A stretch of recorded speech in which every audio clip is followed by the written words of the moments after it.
Hello there, sword friends. Today I have something a little different for you. This is an old friend in a new set of clothes. A little while ago, Rigel, I probably should have asked how to properly say his name, but I'm going to say Mr. R, reached out to me on SBG and said, hey, I make scabbards, can I make you one to review? And I graciously accepted.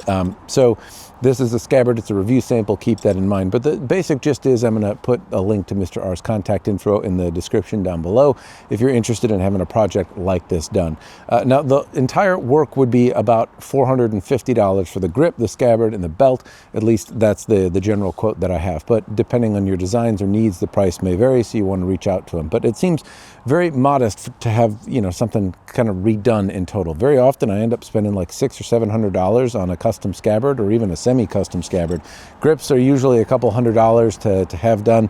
And then belts, I'm not really familiar with the cost of belts, or at least pretty ones like this. Anyway, the point is that I'm going to go over the bits and bobs and workmanship, not really the sword because I've already reviewed the sword. I'll link that review in the description down below. Suffice to say, I like it. I liked it enough to say it deserves a new set of clothes. Which European sword out of my collection that I did not have a scabbard for warranted this kind of attention?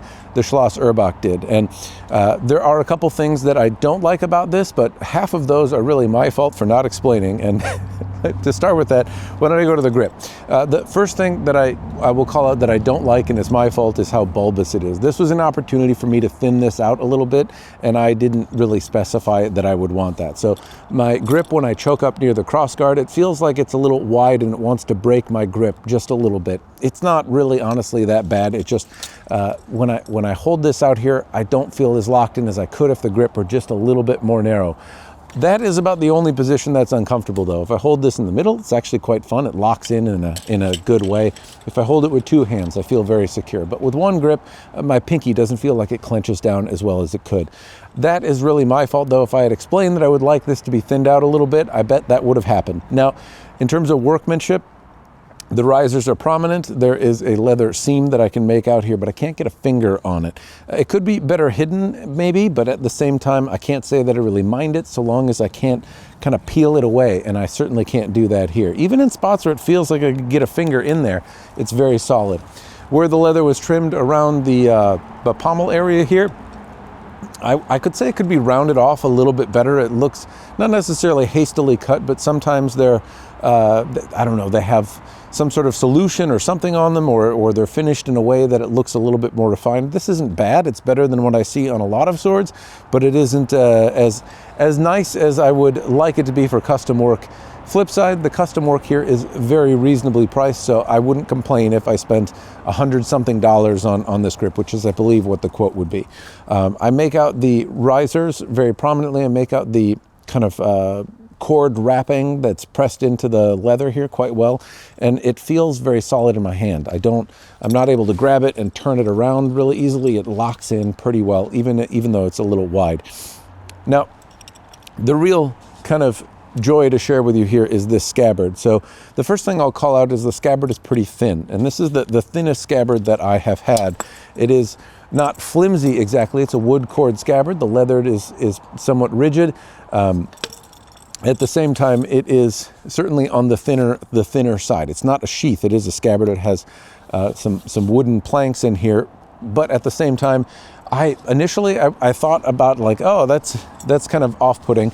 At the same time, I've kind of grown to like it. It's not bulbous. It's very light. It's solid. It feels sturdy. It's just not any more than it needs to be. I also don't think that it's ahistoric. I'm not exactly super familiar with how thin scabbards were historically, but things I've read and heard say that they're really on the thinner side and not necessarily super thick. A lot of the scabbards, as I compare other scabbards that I have to this is absolutely the thinnest one. I don't necessarily know what to make of it, but at the same time, I can't say that I'm really disappointed in it. And the price is certainly fitting here. Now, I don't know if other wood options are available, and if so, what they would cost. But this is certainly the example for $300 would be what this scabbard would cost here. And I don't know that I mind it, especially considering that many of the scabbards that I've looked at on other swords, any custom or anything that you can kind of buy off the shelf, is significantly more money. But there's a lot of detailing in here. So starting up at the top, I have some cross patterns and a swirly mitsudome. Guy know who he's talking to here. I said do whatever you want. Here is kind of what I think probably took the most time. We've got some cross patterns, additional swirly mitsudomes, and some guy in pillow pants with angel wings coming down for a heavy strike. I didn't ask for this, but I like it. I can't complain. This is fun and unique. When you give an artist the kind of levity to do whatever they want, I find this it tickles me quite a bit. Anyway, moving down here, we have a little bit more, I don't know, standard European looking design. I don't know if that's necessarily the case, but the detailing in here, if I got a scabbard that just had this kind of detail on it, I would still be very, very enthused. There are other things kind of pushed into the leather here, and some additional gold detailing. As we work down, there's no chape here. Now, chapes, I guess, are an additional option.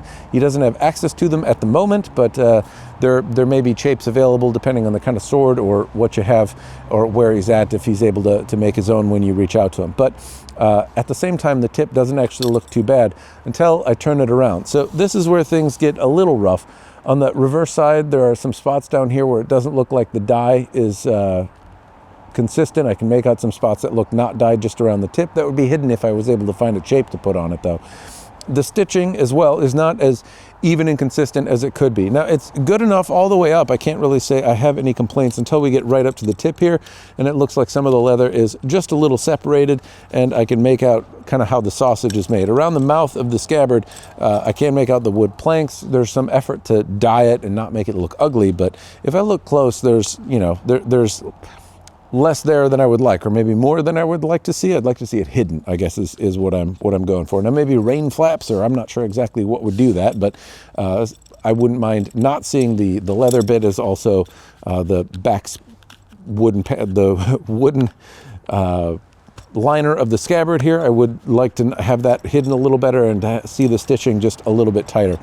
Now, as it is, this is a very economically priced scabbard. Again, as I mentioned, this is $300 would be about the quote to do something like this, which seems quite stellar on this side. This side leaves a little bit to be desired, but for the price, I won't complain, again, because having scabbards made is usually a pretty expensive endeavor. So I don't mind it as it is. Now, it came with a belt. I'm not sure if he makes the belt, but it came with a belt system. I could put it on and hold it, and the belt actually looked pretty nice and was pretty significant and had little details on it that I can't say that I minded. Other notes about the scabbard: sword doesn't fall out, but it deploys very easily. It's also probably quite a bit different. I believe he is in Colorado and I am in Minnesota, and it is getting quite cold here. So at the moment, the change in humidity and temperature doesn't seem to have affected anything. This is still very easy to slide in and out, and it's also very quiet. So if I hold the belt here, there's no rattle or anything to really note here. Very, very solidly well done scabbard. I'm really digging the details that I see here, and I'm really glad I chose the Schloss to have the surprise treatment done on. I like this sword quite a bit. It's a one that I can't say that I really liked the look of. Initially, I thought it was kind of derpy looking, but as soon as you pick it up, it just has kind of a magical sense to it. I really enjoy the way this feels in one hand or two. And now that I have a kind of custom-made scabbard, this is one that I planned on keeping in my collection. Having a custom scabbard for it certainly makes it feel more complete. This was just kind of hanging on the wall before. Now it's a little more worthy of display than it was. Anyway, the Schloss is one of my favorites. I'd encourage you to check out the review. I'll link it in the description down below. These prices for $450 to get a grip that looks handsome and to have some customization done with a scabbard that is lean and mean, I'm very happy with it. I would certainly consider having this kind of work done in the future. Anyway, that's all I've got. If you're curious, links will be in the description down below. If you have any questions, throw them in the comments. That's all I got. Cheers, and thanks for watching.